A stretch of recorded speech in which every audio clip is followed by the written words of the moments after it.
धन के लिए धन की सहायता। कहानियों को लाइक कीजिए, कमेंट कीजिए और मेरी चैनल को सब्सक्राइब कीजिए। एक राजा के महल के सामने एक बैरागी आकर हर रोज़ खड़ा हो जाता और कहता, मुझ में असीम बुद्धिबल है, किंतु कोई ऐसा व्यक्ति नहीं मिलता जो इसे उपयोग में ला सके। मैं स्वयं किसी कारणवश इसका उपयोग करने में असमर्थ हूँ। यह बात राजा तक पहुंची। एक दिन राजा ने बैरागी को महल में बुलाकर कहा, तुम हर रोज एक ही बात दोहराते रहते हो, आखिर तुम्हारा तात्पर्य क्या है? विस्तार में समझाओ। राजन, यदि आप विश्वास करें और मैं जितना मांगूं उतना धन देते जाए तो कुछ दिनों के बाद उससे 10 गुना दे सकता हूँ। उसे इतनी धनराशि में बदल सकता हूँ कि आपका खजाना भर जाएगा। बैरागी ने बड़े दृढ़ विश्वास के साथ कहा। मंत्री ने राजा के कान में धीरे स्वर में कहा, महाराज, इसमें धोखा जान पड़ता है, आप विश्वास न करें।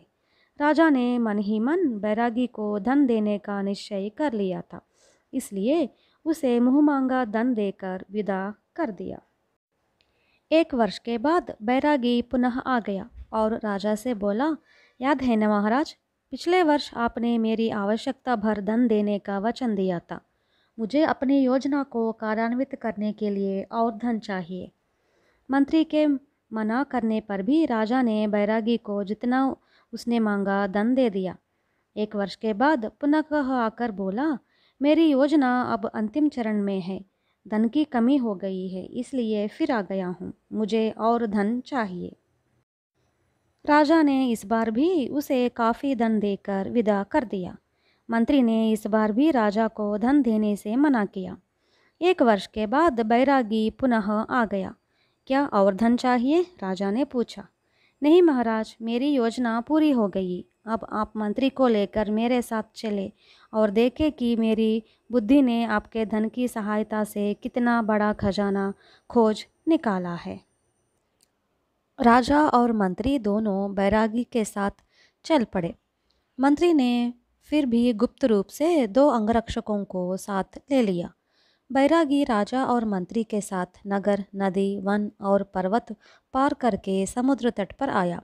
वहाँ एक छोटी सी नाव थी, उसमें तीनों बैठ गए। मुल्ला के अतिरिक्त और किसी के लिए जगह नहीं थी। नाव एक द्वीप पर रुक गई। वहाँ चारों ओर एड़ी तक राख फैली व बुगले चक्कर काट रहे थे। राख के बीच एक पगडंडी थी जिस पर वे चलने लगे। लगता है यह जादू टोना का टापू है, हमें आखिर कहाँ ले जा रहे हैं बैरागी? मंत्री ने भयभीत होकर अपनी तलवार निकालते हुए कहा। डरने की कोई बात नहीं, यह जादू टोना का देश नहीं है, यह अपार धन दौलत का एक छोटा सा द्वीप है। ज़्यादा लोगों के आने से बगुले घबरा जाते हैं, इसलिए मैंने आपके अंगरक्षकों का तट पर ही रोक दिया है, बैरागी ने मंत्री से कहा। बैरागी चलते चलते एक स्थान पर रुक गया। वहाँ लोहे का एक दरवाजा था। बैरागी ने दरवाज़ा खोलकर राजा और मंत्री को अंदर जाने को कहा। जब अंदर जाके देखे तो राजा चकित रह गया। वह विस्तारित नेत्रों से घूम घूम कर बहुमूल्य मोतियों के ढेर काफ़ी देर तक देखता रहा। वह तहखाने में मोतियों का विशाल भंडार था। मंत्री ने अनुभव किया कि बैरागी पर संदेह करके उसने भूल की। बैरागी ने जैसा कहा वैसा करके दिखा दिया। ऊपर आकर उसने बैरागी से क्षमा मांगी।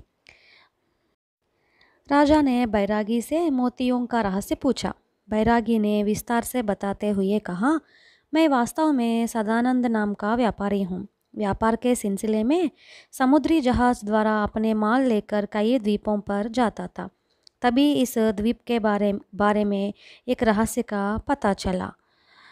इस द्वीप के चारों ओर चट्टानें हैं। ज्वार भाटे के समय में चट्टानें दिखाई पड़ती हैं। उन चट्टानों पर अनगिनत सीपियाँ हैं। सीपियों के अंदर के मांस के लिए बगुले उन्हें उठा लाते हैं और इन चट्टानों पर बैठ जाते हैं। सीपियों में अनगिनत मोतियाँ हैं। मैं इन मूल्यवान मोतियों का संग्रह करना चाहता था, किंतु तभी दुर्भाग्यवश एक दुर्घटना में मेरी पत्नी और बच्चों का मृत्यु हो गया। इस दुर्घटना के बाद जीवन से मेरा मन उचट गया। फिर भी इस द्वीप के मोतियों में मेरा मन रमा रहा। मुझे लगा कि जब तक मैं इन मोतियों के प्रति आसक्ति से मुक्त नहीं हो जाता, तब तक मैं सच्चा बैरागी नहीं बन पाऊंगा। इसलिए मैंने आपसे आर्थिक सहायता मांगी। आपके धन से ही यह भूमिगत भंडार बनवाया था। मैंने जो वचन दिया था उसे पूरा कर दिया। अब आप ही इन मोतियों के मालिक हैं। जीवन के प्रति अब मेरी कोई आसक्ति नहीं रही। अब मैं निश्चिंत होकर तपस्या करना चाहता हूँ। आप और आपकी प्रजा सुखी रहो।